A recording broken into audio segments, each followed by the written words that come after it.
श्रीमद् भागवत का पूर्ण कथा और पूर्ण ज्ञान तुम्हारे जीवन में चेतना ले आएगा। तुम मस्ती में रहना सीख जाओगे। और मैं नागपुर वासियों तुम्हें इस बात की गारंटी देता हूं कि 7वें दिन तुम यहां से हंसते हुए और मुस्कुराते हुए उठोगे। तुम्हारे जिंदगी के सारे दर्द मिटे हुए होंगे। अगर तुमने ठीक से सुन लिया, तुमने वो छोटी छोटी जो ब्रीफ्स में दे रहा हूं, छोटी छोटी जो सूत्र होंगे, उन सूत्रों को तुम्हें देता जाऊंगा और तुम्हें याद भी कराता जाऊंगा। छोड़ूंगा नहीं, पक्का टीचर हूं मैं, छोड़ने वाला नहीं। अपने बच्चों को तो बड़ा स्कूल में भेज रही हो तुम माताओं, अब तुम्हारा स्कूल लगाया आओ 7 दिन तक। हाँ, मम्मी बन गई हैं सब। बच्चा स्कूल नहीं जाता गुरुजी, पढ़ने में इसका मन नहीं लगता। और उधर से तुम्हारा बच्चा कहे हमारी मम्मी बड़ी चंचल है गुरुजी, आपके कथा को बढ़िया से सुनती नहीं, खाली मोबाइल देखती रहती है। तब कैसा लगेगा तुम्हें? तुम्हारा बच्चा भी तुम्हें टेस्ट कर लेगा, फिर क्या करोगे? वो एकेडमिक ज्ञान ले रहे हैं और तुम आध्यात्मिक ज्ञान ले लो। याद रखो, आध्यात्मिक ज्ञान के बिना जीवन में सुंदरता, शिवता और सत्यता नहीं आ सकती। 5 मिनट के लिए खुश हो सकते हो, मैसेज आया कि तुम्हारी लॉटरी निकल गई 1 करोड़, घर में हिप हिप हुर्रे हो गया। थोड़ी देर में मैसेज आएगा, सॉरी अंतिम नंबर गलत था, आपका नहीं निकला। हाय करके बैठ गए सोफा पर, मर गए सबके सब परिवार वाले। हे भगवान, बर्बाद हो गया, 1 करोड़ आते आते रह गया। एक मैसेज आता है तो नाचने लगते हो, एक मैसेज आता है तो रोने लगते हो। तुम क्या रिमोट हो? तुम्हारा रिमोट दूसरे के हाथ में है। तुम क्या रोबोट हो? बताओ। इंसान हो, अगर मनुष्य हो, तो तुम्हारे रिमोट भी तुम्हारे पास होने चाहिए। तुम चाहो तो हंसो, तुम चाहो तो रो, तुम चाहो तो नाचो, तुम चाहो तो गाओ, तुम चाहो तो बुलाओ, तुम चाहो तो भगाओ। पर तुम तो खुद ही रोबोट हो गए हो। तुम क्यों दुखी हो? पत्नी बात नहीं सुनती। मत सुनने दो ना। कोई पत्नी तुम्हारी नौकरानी हो गया, यह तुम्हारी बात सुनने के लिए आई है? क्यों दुखी हो? बेटे हमारे मन से नहीं चल रहे हैं। मत सुनने दो ना, तुम्हारे मन से चलने के लिए आए। बिड़ला के घर में बड़ी प्यारी बात कहती थी बिड़ला की सबसे जो बड़ी बहू रानी थी, उनको कोई कहता था भाई आप बड़े सुखी रहते हो, आप कचकच नहीं करते। बोला मैं अपने बच्चों को, बहुओं को 3 बार कोई चीज कहती हूँ। जो चीज मुझे अच्छी नहीं लगती 1, फिर 5 दिन के बाद 2, फिर 15 दिन के बाद 3, उसके बाद बोला आई डोंट केयर, मैं अपनी मस्ती में रहती हूँ, उनको सुधरना है सुधरे, नहीं अपना भाड़ पे जाए, मुझे कोई मतलब नहीं होता। और यही जिंदगी जीनी चाहिए। तुम दूसरों के कारण अपनी जिंदगी को नरक बनाए हुए हो। और तुम्हें देख देख के लोग कहते हैं बताओ तुम्हारे चेहरे पे कभी मुस्कुराहट नहीं है, तुम्हारी जिंदगी कैसी है? तुम अगर रोल मॉडल बनना चाहते हो अपने बच्चों के, आइडियल बनना चाहते हो अपने बच्चों के, मैं तुमसे एक प्रश्न पूछता हूं, तुम्हारे बच्चे तुम्हारे फोटो लगा के क्यों नहीं रखते अपने कमरों में? तुम्हारे बच्चे जब ट्यूशन पढ़ने जाते हैं या कहीं हॉस्टल में जाते हैं तो वहां पर क्यों किसी ऐसे का पिक्चर लगा के फोटो रखते हैं जो ड्रग्स लेता है? बॉलीवुड के किसी हीरो हीरोइन का चेहरा लगा के रखते हैं, वो खुद ही ड्रग्स ले रहे हैं बेचारे, खुद ही परेशान हैं।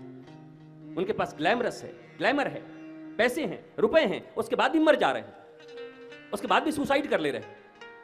बड़े बड़े, छोटे छोटे नहीं, और आज से नहीं, मधुबाला से लेके मीना कुमारी तक, तुम्हारे समय का जो बुजुर्ग लोग बैठे हैं वो कहेंगे आजकल के लोग ऐसे, तुम्हारे लोग कैसे थे? मीना कुमारी कब की थी? मधुबाला कब की थी? मधुबाला का क्या हुआ था? ग्लैमर्स, इतने ग्लैमर लाइफ में, और जिंदगी ऐसी हो गई कि खटिया पे कोई देखने वाला नहीं था। ट्रंक कॉल बुक कराते थे किशोर कुमार को तो कहते थे किशोर कुमार अभी बिजी रिकॉर्डिंग कर रहे हैं, और वही कभी पीछे पीछे चला करते थे। ये दुनिया बड़ी खतरनाक है। आकर्षण में अगर फंसोगे तो बर्बाद हो जाओगे। आकर्षण नहीं, प्रेम चाहिए। There are big difference between love and lust. LUST LOVE। Love होगा तो लव तो केवल कृष्ण से ही हो सकता है, ज्ञान से हो सकता है, गुरु से हो सकता है, माता पिता से हो सकता है। ये मैकोले की शिक्षा व्यवस्था, जहां नाक पोंछने वाले, टाई को बांधने वाले लोगों को जेंटलमैन लोग कहते हैं। तुम्हें पता है टाई का निर्माण क्यों हुआ? टाई क्यों बनाए गए? ठंडे प्रदेशों में, देशों में बहुत ज्यादा रुमाल उनके पास होते नहीं थे, ठंडे लोगों के नाक बहते रहते थे, तो गर्दन में टाई लटका दी गई थी कि उससे नाक पोंछ सके। अगर नहीं जानते हो तो जान लो इस बात। और बताओ उन अंग्रेज की औलादों ने तुम्हें टाई पहना के जेंटलमैन बना दिया। तुम्हारे कौन से नाक बह रहे हैं भारत में? भारत में तो इतना बढ़िया मौसम है, यहां तो 1 बरस में मौसम 4, 5वां मौसम प्यार का, बसंत बहार, कितने प्यारे प्यारे ऋतु हैं यहां। तो तुम क्यों टाई लगा रहे थे? तुम क्यों जेंटलमैन बन रहे थे? धोती पहने हुए अपने पिता को, अपने दादाजी को तुम गांव के लोग कहते हो, और वो लोग जो न सिस्टम जानते न प्रणाम जानते, जिन्होंने हमारे ऊपर आक्रमण किया है, जिन्होंने हमारे देश को गुलाम बना के रखा है, उनकी टाइयों को पहना करके और अपने बच्चों को कहते हो कि वो क्या हो गए हैं, वो जेंटलमैन हो गए हैं। नहीं मैया, उनको तिलक लगाना सिखाओ। नया भारत है, सनातन भारत है, अपने बच्चों को तिलक लगाओ। और बच्चा बोला हाँ तिलक लगा जा। जिन संस्कृतियों ने अपने संस्कृति की रक्षा नहीं की वो मिट गए हैं। मैं किसी की निंदा नहीं करता, किन्हीं के छोटे छोटे बच्चे टोपी लगा के चलते हैं, तुम्हारे बच्चे तिलक लगा के क्यों नहीं चलते? बोलो। इसलिए उनकी संस्कृति बची है, उनके टाई हैं, उनके ओ गॉड ये बचे हुए हैं। देसी मुर्गी बिलायती बोल, हमारे बच्चे भी ओ गॉड। पूरे भारत के गांवों में हर बात राम राम, यही होता था ना।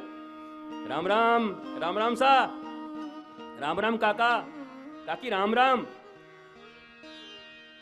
Hi hello. हाय हाय तो कहते हैं जब कुछ लुट जाए तब, नहीं कहते हाय मैं लुट गया, हाय हाय हाय बर्बाद हो मेरे जान का दुश्मन, हाय हाय। हाय हेलो, राम राम, जय सिया राम, बोलो जय सिया राम।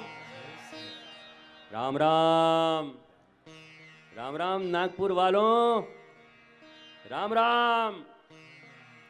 अपनी संस्कृति, ये कोई लड़ाई की बात नहीं, झगड़े की बात नहीं है। अपनी माँ को माँ कहना कोई बुरी बात है क्या?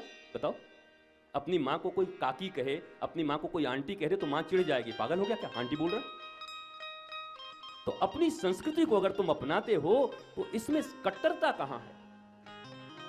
ये सो कॉल्ड लिटरेट लोग, एजुकेटेड नहीं है ये लोग, लिटरेट है, एजुकेटेड नहीं, लिटरेट। ए से जेड तक पहचानते हैं, ओ से ग तक पहचानते हैं। There are big difference between literacy and education. अरे मेरी माई, जिनको अंग्रेजी समझ में नहीं आई चिंता मत करो, बस आज भर बोल रहा हूं, कल से पूरी हिंदी चलेगी। छत्तीसगढ़ी आती है थोड़ा बहुत आप लोगों को? तो आज आमा पान के पाता बजा रहे थे। मैं छत्तीसगढ़ में गया हूं, छत्तीसगढ़ में रहा हूं बहुत दिनों तक। झूमत झूमत आवे दाई मोरे आंगन हो,